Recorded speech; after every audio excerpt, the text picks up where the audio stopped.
Алтын санаған аштан өледі. Қай заманда өткені белгісіз. Сағат есімді үрерге иті жоқ, сіңірі шыққан қу кедей болыпты.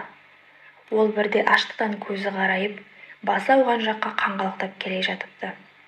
Әбден қалжырап, ұйқы меңдеген байғұс сәл тынығып алайын деп, бір құмайт жерге жантая кетіпті. Арқасына аяздай батқан жоқшылық ұйықтаса да қыр соңынан қалмаса керек. Түсінде де осы азаптан бас сауғалап қашып келе жатса, алдынан сақалы белуарына түскен аппақ қудай қария шығады. Жарлының жолын кес-кестеп, «Оян, өзің жантайған құмайттың оң жағына қарай 10 қадам жүрсең, ескі жертөленің орны бар. Сол арадағы қираған ошақтың астын сынық сүйемдей қазсаң, Сүлеймен саудагердің былғары әмияны табылар. Әмиянның аузын ашып жапқан сайын, ішінен 1 теңгелік алтын тілді аласың. Енді қалған өміріңе бұйырған осы несібені қанағат қылсаң қарның тояды» дейді де ғайып болады. Жүрегі алып ұшып, орнын атып тұрған сағат ұйықтаған жерінен оңға қарай 10 адым аттайды. Опырылған жертөленің оқпандай орнына кезігеді.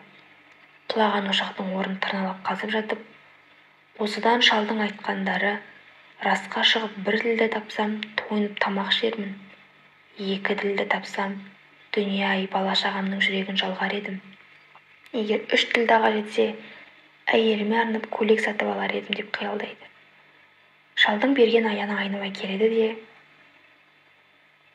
айтқан орнынан әмияна табылады.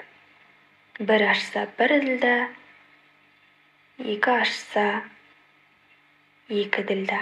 Әмиянды 100 ашқанда, үйіліп жатқан тілдаларды көзімен жей отырып, Қарақұмның қақ ортасынан хан сарайындай күмбезді үй салуды армандайды. Қарнының ашқанын да, балаларын да, бұл дүниеде әйелінің бар екенін де ұмытады. Көзіне қызыл-жасылды дүние елестеген сағат 1000, 10.000, 100.000, миллион рет ашамын дегенше арада 2 күн өтіпті. Өстіп отырғанда, дүниеге қатты мастанған бейшараның аштықтан соңғы демі үзілген екен.